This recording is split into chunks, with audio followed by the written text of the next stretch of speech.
And when stars are in light, the weaver, we would know. I've been told that the fire's old.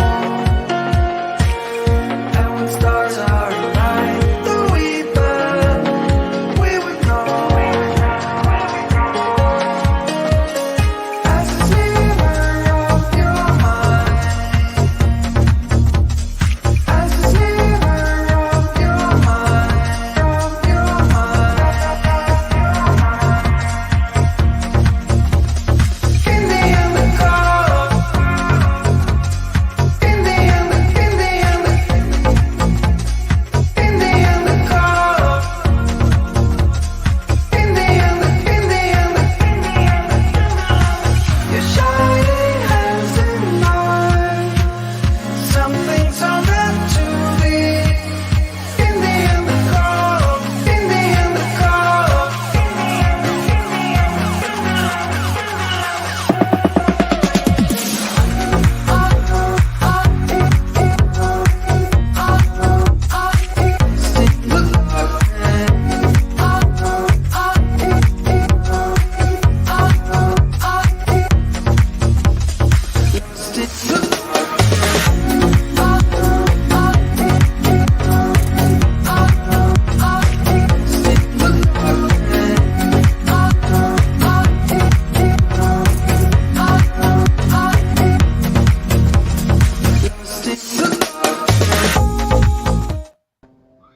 Hey everyone, good morning, good afternoon, depends on where you are, I guess.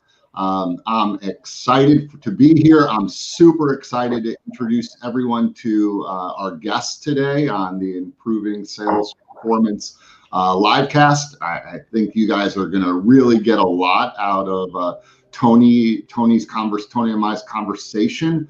I know a lot of people are still joining. I see you coming in. Do me a favor, if you want to leave a comment, if you want to ask a question, if you want to tell us where you are today. I happened to travel yesterday, and so I know that people are traveling again. So let us know where you are today. We'd love to know, and feel free to ask questions along the way. I can see your comments coming in. I'll try to get to those. Let me introduce Tony Hartl. I'm extremely excited to have this conversation and to introduce you to Tony. Tony and I have known each other for 20 years. I consider him a friend, and he's just a fabulous business leader and culture warrior. So let me do this introduction. I'm going to read it, and then we'll get into the questions. Tony, I'm going to embarrass you a little bit, so sorry about that. So Tony's the founder of Crunch Fitness Austin. He has a real zest for life and fitness. He's enjoyed a career that combines both his professional and his recreational interests. And wait till you hear about this. Tony is a Midwesterner, a father, a world traveler, an author, an optimist, and experienced entrepreneur. As the founder and former CEO of Planet Tan, which is a business he started in 1995 in the Dallas-Fort Worth area with 3 locations, with a vision, and I remember him sharing this vision with me 20 years ago, to provide an affordable luxury where everybody can feel better about themselves.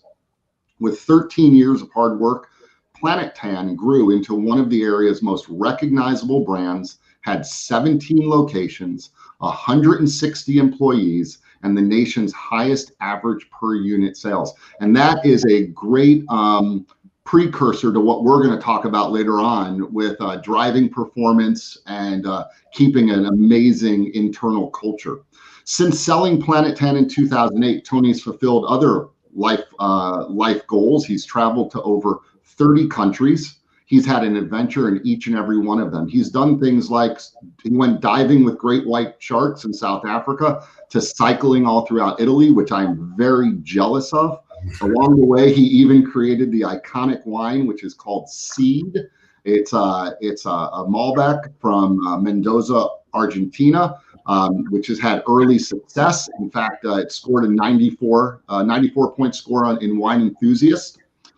In 2018, he launched Crunch Fitness into Central Texas. It's headquartered in Austin. His plan is to develop 21 new Crunch Fitness locations all throughout the Lone Star State. As with all of his business ventures, Tony has a deep passion for health and exercise. To name a few of his accomplishments, he's climbed the Grand Teton in Wyoming, and he ran a personal best. He broke the 3-hour barrier. He did a 2:58 at the New York Marathon, which is just so cool. That's so cool. Tony put his company philosophy on paper back in 2011 with his award-winning business book called Selling Sunshine, 75 Tools, Tips, and Tactics for Becoming a Wildly Successful Entrepreneur. And I'm certain the book titled, the name had something to do with me. I just don't know what it is. And all the proceeds of that book are being donated to the Network for Teaching Entrepreneurship. One last thing, among all of these things, he also serves as board members, investors, or trustees for many organizations, and he's won some awards and had some accomplishments that are worth sharing. Winner of the Axiom's Bronze Book Business Book Award for Selling Sunshine. He's been featured on the cover of Fortune for small businesses. He's been featured in the Inc. 5000. He was awarded top entrepreneur under 40 in D Magazine, and he was recently, just this past May, featured in an article in Success Magazine. Everyone, please welcome Tony Hartl. Thank you so much for being our guest today. Thank you, Matt. That's incredibly kind of you. We have known each other for literally over 20 years. Only one distinction on there is the goal originally set out to do 21 locations. And then when we got going, we were like, hey, why not do 50? So we set a BHAG, right, of 50 locations, and that's the new goal. So I love that. And I love the BHAG. Get that in the universe, right? Yeah. 50's good. Yeah. 50's good. All right, so let's jump into this because we're going to focus on performance and we're going to focus on culture. Two things that I know that everyone who's going to watch this is going to be interested in. And so I'm going to bring up some things. I just want you to kind of expound on these. Sure. Over the years, I've heard you say, and I've seen you talk about it in blogs and articles, that no can kickers or cave dwellers or clock watchers for management. What does that mean, and why is that important? Yeah, so that came out of like tip 28 in Selling Sunshine. That's a tip out of the book. There's like 75 tips, and that's like tip 28.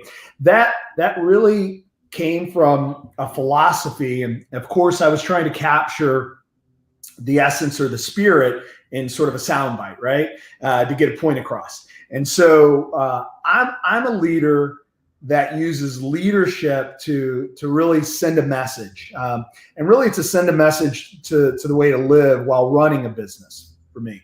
And I try to remind people to get out of their comfy chair, out of their office, their home office now, and get out and meet your employees, get out and meet your people, and get to know what are their dreams and find out how you can make the experience working with you better and make your customers' experience better. But find out what their goals are so you can understand how to make the business and their personal goals be a place that they can accomplish all these things. And I don't think you're able to do that by not connecting with people. And I understand with COVID, it's difficult now. And so it's a philosophy, but there's still ways to do it. And there's still ways to connect with people. For me, there's great F. Scott Fitzgerald's quote that says, no brilliant idea was ever born in a conference room, but lots of silly ideas died there. And not much is really done in an office or in a boardroom. It's connecting with people.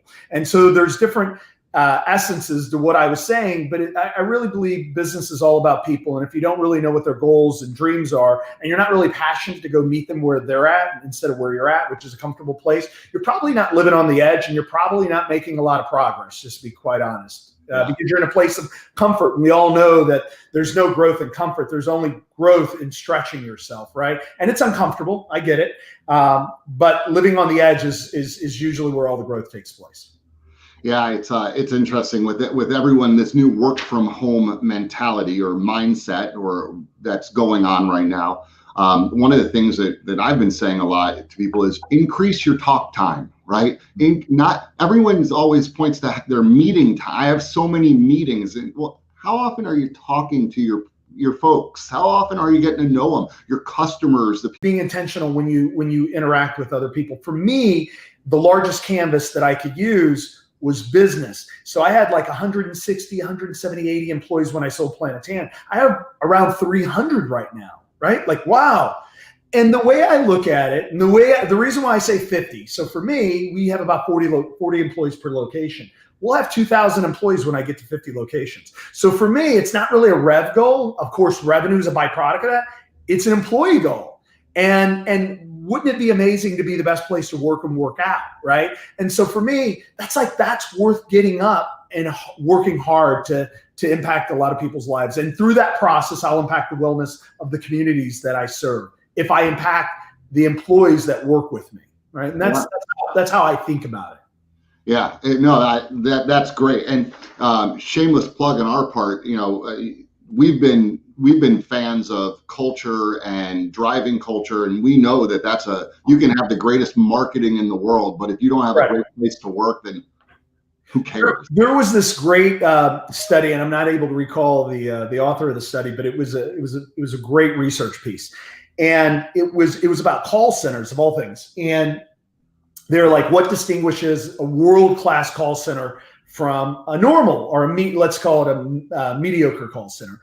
And the researcher was like, I'm not able to point at any one statistic. The only thing that I can say is it comes down to culture, that people seem more motivated, and somehow that motivation translates into better experiences, better sales, better, right? As opposed to a place where there's no music, right? People aren't talking. They're not interacting with people, are in their own cubbyhole, and they're only staying with themselves, right? So there is something that if you want to just use culture to create a point of differentiation, it does that. I think it needs to be authentic. Like, you really have to love people, right? And you got to care about people. And if you don't, probably business is not going to go in a corner and count things, and that's probably going to be a great place for you.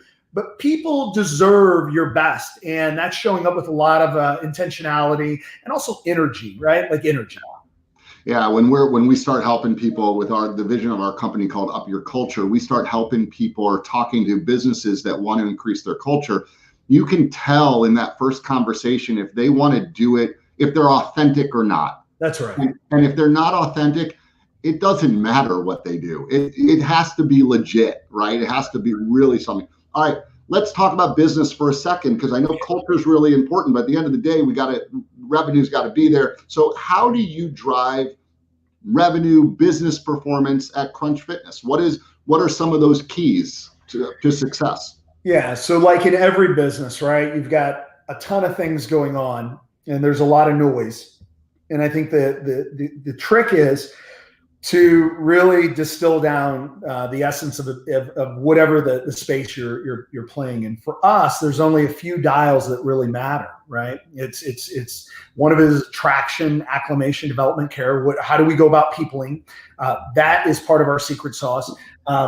How do we look at cost per acquisition, cost per guest? How do we leverage and become more efficient with using digital versus traditional?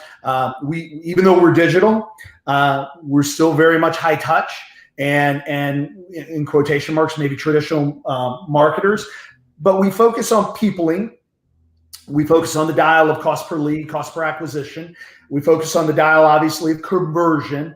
But then part of our secret sauce in our industry, and I guess it won't be secret if I tell you it, but one of the keys, which is very counterintuitive, is like uptime of equipment, right? And so it sounds like a little Six Sigma, factory manufacturing, but it really is critical that what the product because really, if we think about our space, our product is our service. So we're product development people, right? I'm really ahead of product.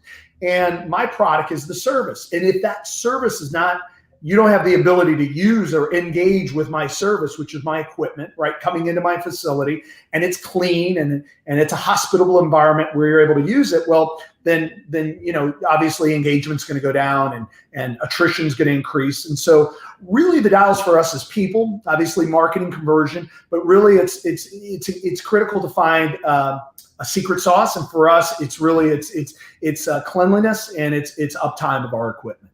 Yeah, no, that's good. That's excellent to hear. That's good insight too. So you posted on LinkedIn the other day, and I actually took a screenshot of it because I really liked it. You posted a photo that someone made for you, I think, that said, "Work hard, have fun, make history." Yeah. Tell us about that, because I like. Yeah, that's right. So the credit goes to Amber Gibbons. That was our mission statement. That was our values at Planetan. Right. So like I would go into these offices and there'd be this big mission that no one knew, and I would be like, "Tell me about your values." And so as a marketing person, right, I ran it through a marketing filter. I was like, "Okay, this is a problem to be solved." So, the mission at Planetan was simple: is to provide an affordable luxury where everybody, it was a play on words, everybody could feel better about themselves, every body type.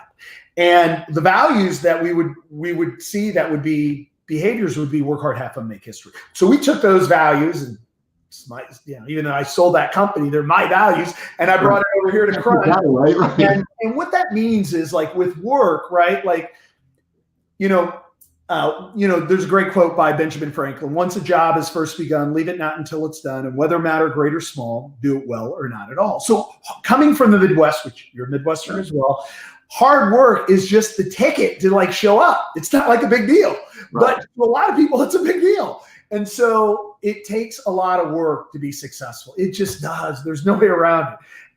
And the truth is, anything we're doing isn't worth. Look, even if you owned it, even if you're retired, I was retired, and it wasn't all fun. I mean, literally, I was living in Argentina, had a winery, and was climbing mountains, and it sounds very romantic, but purpose is fun. Working with people is fun. And so you've got to find something you're passionate about. And a lot of times you got to make your own fun. And then the last thing is make history, which is anything worth doing is worth doing incredibly well. And that Benjamin Franklin quote kind of encapsulates all that for me. But it means being like world class and this pursuit of what world class is, not the pursuit of a dollar. I think you can make a lot of money if you don't pursue money, right? I think you can be incredibly successful if you figure out how to be really good at something, and you can be very financially successful if you're world class at it. And so my life has been the pursuit of what that world class is, really pushing myself to try to learn, be around a very smart group of people, and also be open to change and open to doing things different rather than putting my ego into it and going, "Oh, this is my way." Well, maybe my way doesn't work. So it's about the pursuit of the very best. While we're here on earth, I think you've got to give your best. Yeah, absolutely. And I do think we'll give props to the Midwest. I do think that's those right. That's just how it is. All the cliches with the Midwest, right? If you shake it, it's a deal, but there's some truth to it as well. Yeah. Last question.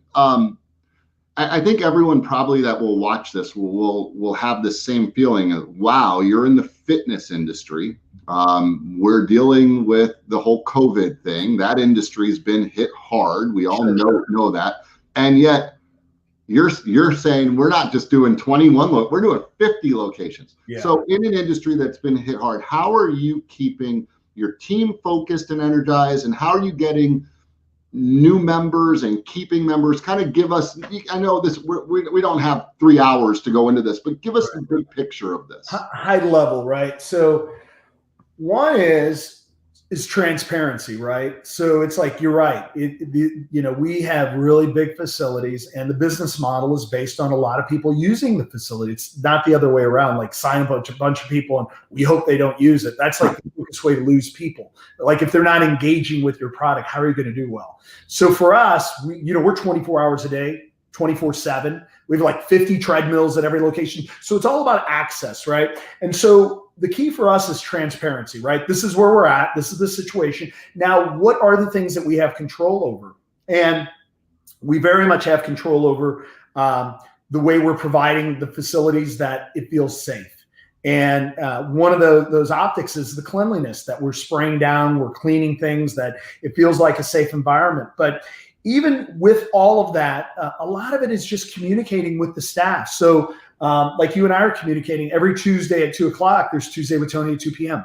And we do that every week. And it's a way to really use a megaphone and get alignment out. And so I think it's important to be transparent. I think it's critical that you've got to align the team, and the team's got to commit to and then you have to use financial management. And so in this type of times, there's a lot of things you'd like to do, but not necessary. And there's things that are critical that you have to do. And so for us, it's understanding, alignment of the team, communication, obviously, buy-in from the team, and then the commitment to financial discipline, right, within the organization, really being tough. And if you can make it when you go through a difficult time with anyone, it makes you stronger. And so what I see with, through these difficult times, some people, they realize, like, this is too hard, and this isn't for me, and I've got to wear a couple different hats. And you're like, yeah, we're lean. We have to stay lean, and everyone has to step up a little bit more. But it also provides an opportunity that people are thriving in those moments. They just needed the shot to step up and say, yes, my hand's up. Give me a shot. I'd love to help out. And so we're communicating. We're still inspiring our people. And as a result, we have more members now than we had pre-COVID. And there's a couple reasons behind that, timing of when the gym's open, but we're really we're working hard to remember our product is service. And as the director of product, my job is to get high engagement with my product, right? And get people to utilize my product and find value in it. Yeah, I've said to a lot of our clients, we've had this conversation about, going through these last 6-7 months has really made us stretch. And I think the very best organizations, the stretch has made us stronger. We're doing things differently now, but honestly, maybe they're better, right? Maybe there are some things that we've had to adjust to that, quite honestly, I'm not going back. I like some of the new things that we're all doing right now. We like a lot of things, and also there's a lot of learning lessons we would never have received had we not been in this situation, that we go, okay, moving forward, here's how we'll think about these things, and we'll put the disciplines in. So if we ever end up in a different kind of situation, similar situation, maybe not this situation, we're well prepared for it. But I think staying very lean, really a philosophy of 1 = 3. One good person is equal to 3 average people. One great person is equal to 3 good people. So people can be a differentiator. Getting better people, if you need 9, hire 6, pay them like 7. It's a culture of better people win. And you need people that are what I call a BDC over an MBA. I love people that are smart. I've got MBAs, masters on my team. But I'll always take a bright, driven, and committed person, a BDC, bright, driven, and committed, over an MBA, because that drive, that commitment, that passion, it's hard to compete with. Yeah, no, I agree with you. I so enjoy talking to you every single time. That's going to be it. I'm not going to hold you any longer, but let me say a few things before we get out of here. So first, thank you so much, Tony. I really appreciate you taking your time. I know that everyone that was watching today or will watch this when it's as a recording certainly got a lot out of this. I want to remind everyone to subscribe to our YouTube channel and make sure that you sign up for the notifications so that you get notified. We are committed to doing this weekly. Every week we'll have a different guest on, someone that will share their perspective on how to improve sales performance and to continue to up your culture at your business. Again, a big thank you to Tony. If you want to get a hold of Tony, you can follow him or connect with him on LinkedIn, and his LinkedIn address is on the screen. And of course, if you ever need to get a hold of me, you can reach me. You can connect with me on LinkedIn as well, or on Twitter. I try to be extremely responsive to anyone that reaches out. And with that, thank you, Tony, and we'll see everyone next week. Thank you, Matt.